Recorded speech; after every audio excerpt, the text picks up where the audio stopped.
No niin, se on Olli, se on päällikkö, se on Outsi.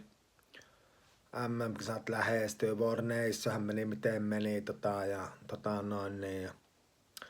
Joo, niin kyllä varmaan olisi kannattanut niin miettiä, että pitäisikö Pennalle pistää ja vaihtoa, että jos se tajua pelauttaa Terävästä ja Ahoa samassa ketjussa, niin kyllä jotakin menee jo pahasti pieleen. Et tietenkin jos mä voisin olla eholla totta kai ja voin tulla jeesaa.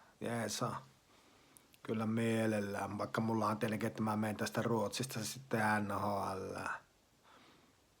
Mä kävin näyttää SM-liigassa, miten hommat hoidetaan. Mä oon aina vähän dissattu. Dissattiin silloin joskus Ysärin lopussakin hifki-aikoihin, mutta hei niinkään. Miettikää nyt Olli, ei. Olli on täällä. Se on tulevaisuus. Noin, niin joo, just joo.